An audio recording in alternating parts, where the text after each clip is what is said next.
I mean, I got to tone my voice down a little bit.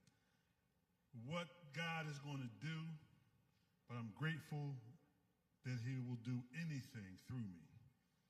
I was listening to the praise and worship, and I was affected by it in a real good way. Who am I? Was the song that got me. Who am I? I love casting crowns anyway, but the God of all creation even considers me. You know, I had one of the men that sponsored me asked me years and years ago who God was to me. And I went down this list of things, you know, just good contributes, you know, holy and eternal, gracious, good, righteous, omnipresent, omniscient. I went down this long list and he said, okay, and he forgave you. I said, yes, he forgave me. And my struggle was at the time, and I had about maybe 10 years or so in, close to 10 years. And he said, then why can't you forgive yourself? If God is all that you say he is, and he forgives you, creator, sustainer, holy, righteous, and good, and he forgives you, independent, unity, spirit, and truth, and he forgives you, then who are you to just be okay with not forgiving yourself? And I was mad at him because, you know, I didn't want to forgive myself.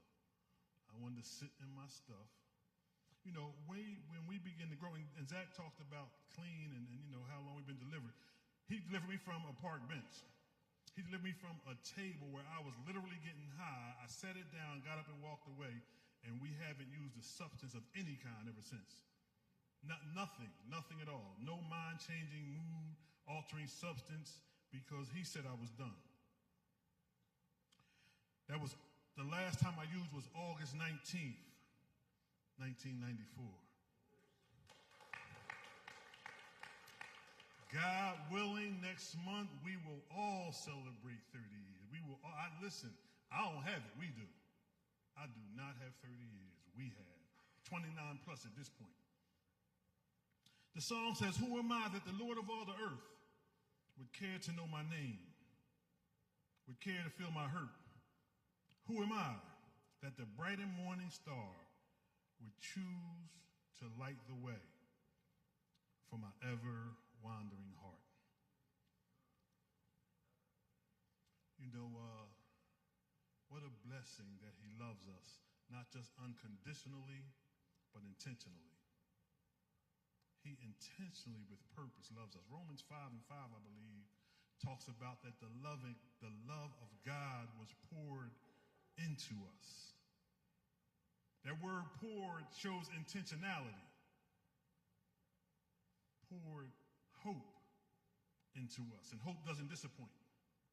God intentionally gave us hope for another day. I remember sitting on that park bench that I was living on when I got delivered from drugs, when I got delivered from the lifestyle, just before he delivered me, thinking, I don't even know what I have to live for. Thought about suicide one time. When I thought about killing myself, let me tell you something. I had more money than the law allowed. I had more drugs than you could imagine. But I had no friends and no peace. I was literally in a room, in a 3-bedroom house, by myself, with everything you could imagine to get you high. By myself. Nobody even wanted to get high with me anymore. For free. I wasn't selling. Somebody else was doing that. For free. And I took out the only weapon I had at the time, and stuck the barrel in my mouth, and looked in the mirror with tears running down my face, and I thought, you can't even kill yourself. You can't do nothing. Thank God that I didn't want to die as much as I thought I wanted to die. So we are here. We are going to talk about life as it is. So listen, having had Zach and I talk, we went over 12-step earlier, and we talk about the principles in this process, and a lot of times we go through them so quickly that we miss some major stuff in them. I got all these stickers. I know I'm not going to find what I'm looking for, but I'm going to try. Because we don't give ourselves time to let them sink in. having had within itself is a principle. Just think about it. The literature says having had a spiritual experience as a result of these steps, we carry this message to others and practice them in all our affairs. So listen to this. If you are practicing having had, then you're taking what was, bringing it into what is, and sharing it with somebody who may or may not have it. Having had as a result of says there's a reason why this having had serves a purpose in my life. And it's not my own. So I grew up in Philly, right? I'm 61 years old. Grew up right on the cusp of the ending of the gang war era, but we didn't know that gang warring was over. So we were still fighting. You know, Lecrae says we fighting for some silly government-owned land. This is our territory, that's your territory, and none of us own a daggone thing. Not even the houses we lived in. Killing each other for something we didn't even own. Growing up in that atmosphere, so I clung to violence because violence seemed to get people's attention. At least where I grew up at, it seemed to let everybody know who was in charge. And then I found out years and years later it wasn't me. So I started using it at a very early age, probably regularly at the age of 9, and it just got worse as time went on. By the age of 12, I was working with some grown men who were in some organization that was pretty well known. And by the time I was 15, I was an established weed dealer. By the time I went to the Army, I had given up a whole lot of things, including, it's funny because a friend of mine who just passed away, my best friend growing up, didn't even know that they stole cars for fun. They steal cars. I didn't know how to steal a car, but I would ride around. I was a pretty good driver, so I'd toss people, from one side of the car to the other and crash into trees and barely survive and, think I did something good. But they didn't realize that when they got done joyriding, I got about to bed and drove to New York with those cars. I always had a source of income. And when I shared that with him, he's like, I knew you had too much money. Ain't that much weed in the world. The lifestyle. I was 15 years old, in high school.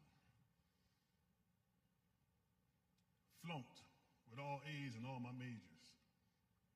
I think it's 186 days in the school year, something like that. I missed 156 and I was there every day. Didn't have enough sense to sign into advisory because that's when people wanted to buy what I had. So I figured I'm here, they know I'm here. I went to math and English, and so I failed. Got sent to a special school, did the same thing. As a senior, I got kicked out of as a senior, they said, Mr. Taylor, you can graduate, but it won't be in District 6. District 6 is the city of Philadelphia. You graduate if you go somewhere else. So I went to the military, took the same behavior with me. I did good. I couldn't stop using. I couldn't stop fighting. By the time, and listen, I made rank. By the time I became an NCO in the military, they got a thing called extra duty. When you mess up, you go on extra duty, right? I was the NCO in charge of extra duty. That's what I did. Every weekend, I was there because there's always somebody in trouble. Guess what? I was there to welcome them when they came. Army made me a deal that I couldn't refuse about 3 years in. And they said, if you leave today, we'll give you a good discharge because you've done well. You've done well. You just can't follow the rules, and we need somebody who can follow the rules. So today, I am a service-connected disabled veteran because I have some stuff that happened to me while I was in and didn't happen to me while I was gang warring. I got PTSD in a highly, I want to say toxic, but a highly violent training environment for 18 months. 18 days a month I spent in the Mojave Desert training people how to fight Russians in the desert. Using laser equipment and sometimes other stuff. So, God blessed me through it to give me what I needed to carry on, even though I didn't have enough sense to do what was right at the time. This disease is spiritual in nature. In a literature, it says we suffer from a disease that expresses itself in ways that are antisocial. It makes detection, diagnosis, and treatment difficult. It expresses itself in ways that are antisocial. It tells me don't tell you what's wrong with me. It makes detection, diagnosis, and treatment difficult. That means I'm my own worst enemy, and I can't even see me coming. And I wonder why I need y'all. I wonder why we need unity. I wonder why I can't make it without y'all. You know, when I think about unity, I think about the body. I think about the book of Corinthians and the description that Paul gives of the body and how the eye can't say to the ear that it's not worthy. One of the problems that I struggle with in recovery is once we get to a place where we feel okay, some of us, with who we are and how we operate, we forget that others just can't. Rather than guiding them, if you ever been injured, the rest of your body takes on the responsibility of taking that pressure off of that particular point until it heals and gets better. That's what we should do in recovery. We forget how hard it was. I got kicked out of treatment, so I got kicked out of everything I've ever done. Catholic school, Cub Scouts, high school, the Army made me a deal, and I got kicked out of rehab. Only been to one. Because I knew the physical concept of taking money that I got paid to the bank, cashing the check, leaving the money in the bank, giving them a slip that said how much was there, but I couldn't understand why the bank had to have my money. I hustled all my life from the age of 12. So I would go back, maybe the next day, maybe later on, take the money back out and put it in my pocket because it just felt like that's where it belonged. Thank God I got a sponsor who gave me some step work, and I was doing this step work, and I said, Spons, I got to tell the truth. I got to get honest because these slips are a lie. He said, you don't have the money? I said, yeah, but I don't have it in the bank. So I decided to get honest with the treatment team. And they decided to get honest with me. They said, well, you got to go. No, you don't have to go. Put the money back in the bank. We'll give you a chance. I said, I can't do it. I can't do it. When I'm sponsoring or supporting or mentoring someone and I see them struggling, I remember that story. I could not take the money out of my pocket and take it back to the bank. How dare I ask somebody, why can't you just stop? God grant me the serenity. There's a connection there. It's not just with God, it's with the method that he used to get us what we're asking for. God grant me the serenity. If you need a grant, it means that you don't have what you need to qualify you for what it is that you want. Get a grant for college, you ain't got no money. Get a grant for your business, you ain't got no money. God grant me, I need you to step in and do for me what I can't do for myself, and that is give me this principle they call serenity. And the purpose of serenity as it goes on is to accept what I cannot change. I have to be able to accept that there's some stuff I just can't do. Acceptance becomes key right from the beginning.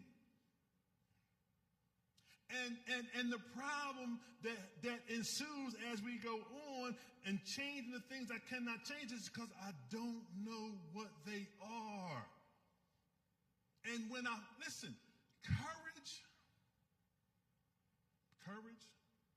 I'm talking about courage to accept. Because if I don't have courage to accept, then I'll be trying to change things I don't have the power to change. I'm wasting energy on things that'll never matter. Not under my own power. The courage, once the serenity to change the things I can and the wisdom no different. Once I get the courage to change what I can, my life looks different because all I can change, listen, I cannot change my behaviors. It's impossible. I can stop for a minute. Stop lying, y'all. Yesterday. Then the bill collector called. You know, there's lies of omission, lies of commission, right? I knew where it was. I didn't answer the phone. I wasn't there. So when I learn what I can change are my ideas and attitudes. but I can't even change them on my own. So listen, the courage to change the things I can and the wisdom to know the difference. One of the things that really strengthens our recovery is knowing the difference. What's mine and what's yours? What I can and what I can't. It's a little bit easier to know where I should and shouldn't go because I shouldn't go to places that are familiar with me. But yeah, that's where I find myself at. If we read the whole serenity prayer, and somebody said this, did somebody share this? Taking as Jesus did, yeah, the sinful world as it is, not as I would have it. Trusting that he will make all things all right if I surrender to his will. You know how I know God's will? It ain't mine. What I want to do, I'm like, yeah, God's will is over there. Because what I want to do is never I don't want to say it's never the right thing. It's not always the most productive thing for me and my environment. Because I'll make decisions for me that are good for me, forgetting that you're affected by my decisions too. God's will says, Chuck, you suffer now and feel good later. Everybody will benefit if you do. I want to read this, and then I want to read something out of Corinthians.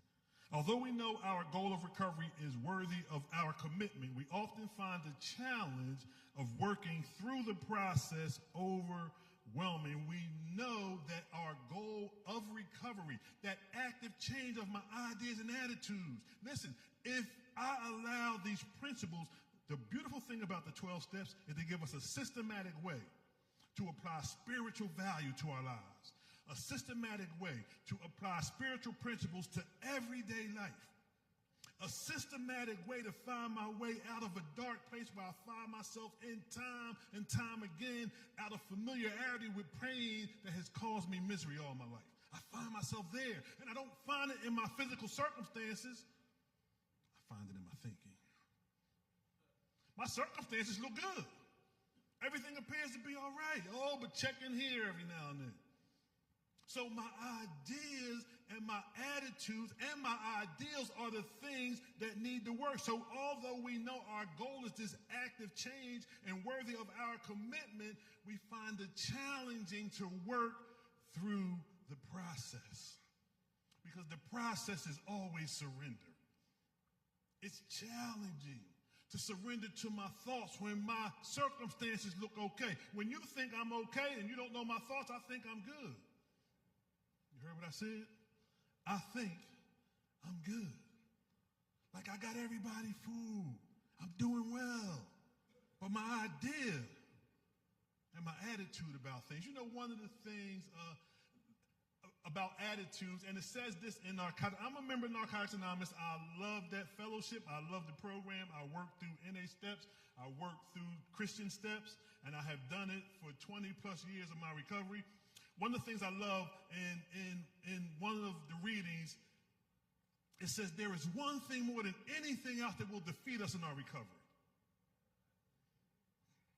Yes, one thing. Man, just let that sink in. It gives you a warning right in the beginning of how it works. There is one thing more than anything else that will defeat us. That calls for a red light. Stop. What is that thing? It's an attitude of indifference or intolerance towards spiritual principles. And then it says 3 of these. They're not the only 3, but 3 of these that are indispensable are honesty, open-mindedness, and willingness. So, an attitude of indifference or intolerance. My intolerance, not being able or willing to go through, is what creates my indifference. Because if I can't or I won't, then I say the heck with it. One thing more than anything else. We find working through this challenge, this process, overwhelming. As God deals with our defects, another conversation I had, God blessed me with some years in recovery. I was going to somewhere to speak, and I'm reading the self-acceptance pamphlet, and I realized that I had been asking God to prepare me, to get me ready to remove defects of behaviors and not defects of character. I wanted him to get me ready to stop lying and stop stealing and stop cheating and stop manipulating. Those are all behaviors. They're not defects of character. For me, to process how it worked in my life. And as I'm reading this pamphlet, it says the lack of self-acceptance, this subtle defect. I was like, wait a minute, what? This lack of self-acceptance is a defect? Like the lack of this subtle defect. So my defects stem from a lack of self-acceptance, a lack of self-love, a lack of self-worth, a lack of self-care, a lack of self-honesty. And then you see the behaviors that I use to cover that stuff up, not even intentionally. Because it's easier for me to ask him for me to address a behavior than to address where it comes from, because then I have to do work too. Come on now. So when he showed me this, I called my sponsor. I said, sponsor. He said, man, that's crazy. I've never seen that. I said, we got to go back and do 6. He said, I'm still your sponsor. We'll talk about it. You're going to tell me how to sponsor you. Thanks for the information. And we did. We went around and we came back around, and that's how God worked it out. So, as God deals with our defects, we may wish there were some other way. We may feel fear, a lack of confidence, deep anguish, or a host of other emotions that threaten to stop us in our tracks. Jesus understands how we feel. He had similar emotions the night he was arrested. This is in the Life Recovery Bible. It's the Serenity Prayer Devotional on page 1239. He had similar emotions the night he was arrested. To the point it says he was sweating as if it were drops of blood. And then he said this interesting prayer 3 times. I'm paraphrasing. He said, I don't know if I could do this. Like, is there another way? Like, could you really? What about Gabriel? What about Michael? What about some of the angels that the enemy didn't take with? Can they do this? He said, if you would, remove this cup from me. He knew what was coming. He had similar emotions. He said, I know this is hard. I don't know if I can handle this. And after he went away and prayed and came back, this is the most powerful spirit in my prayers that I have when I'm doubting the power within me. Nevertheless, that's not just words. It's a whole spiritual principle. It's a whole spiritual fortitude. Now, listen, God, this is what I really want. I can see it. It's mine. I thank you. I bless you. But if you don't want it for me, I don't want it for myself. He felt similar stuff. It says his friends were nearby when he needed them. They were asleep. He told his friends, my soul is crushed with grief to the point of death, Matthew 26:38. As he realized the enormity of the pain he would face, he looked for some other way. He was not immediately able to accept the path set before him. He was not immediately able to accept the path before him. How many times have I said, God, this is too much? I remember thinking, I don't get high, I don't drink, I don't sell drugs, I don't gang war, I haven't hurt anybody physically in a long time. You want me to stop smoking? Like, are you serious? Like, that's not God. That's just the enemy. Like, God wouldn't do that to me. All that stuff I stopped. He want me to stop smoking. Remember going to church, being called into leadership, very young man, early in my recovery, 4 years, had a girlfriend, lived with her. They like, listen, bro, I'm not stopping that. Listen, kick me out. I'll just go to meetings. I'm not doing none of that stuff. And I stopped smoking with 4 years clean. And you tell me I can't fornicate? No, we ain't telling you that, Chuck. That's what the Bible said. We ain't telling you have to stop. But me and Zach talked about this. How free do you want to be? How free do you want to be? When we think about that unsurmountable area of change, and we really think that we can't, we have to remember how the 12 steps start. The 12th step. Having had. If he did it before, he can do it again. If he freed me from that, he can free me from this. And it's never the stuff. It's always my mindset. Excuse me. My life scripture, very first one, Romans 12, 1 and 2. To present your body a living sacrifice, holy and pleasing to God. Wait a minute. This body? What? Not this, a sacrifice that is holy and pleasing to him. It said just present it. And then it says it's your spiritual worship. You want to praise me? Give me what you got. That's all you got physically. None of that other stuff ain't yours. Let me have it, y'all. Holy and pleasing to God, which is your spiritual worship. And then the powerful thing is do not be conformed to this world, but be transformed. How? Come on. There's one thing more than anything else that will defeat us in our recovery. It's an attitude. And where does it come from? How I think about stuff. I ain't doing that. I remember telling my sponsor I was working at the Holiday Inn. I had about maybe 8-9 months clean. The boss was behind me. I was washing the wall. They wouldn't let me in the room because of my behavior. Like, he can't even clean rooms. Put him in the hallway. Make him the house man, for real. Like, we can't leave him in the room, not even by itself. Okay, I'm cleaning walls. I said, why are you standing there? He said, I'm watching you watch. You can't watch me work. I said, you can't watch. He said, listen, you need to take a break. I called my sponsor. I got a problem. He's like, what's the problem? Like, it's the dude standing behind me watching me work, and I got a problem with it. He said, who is it? I said, my supervisor.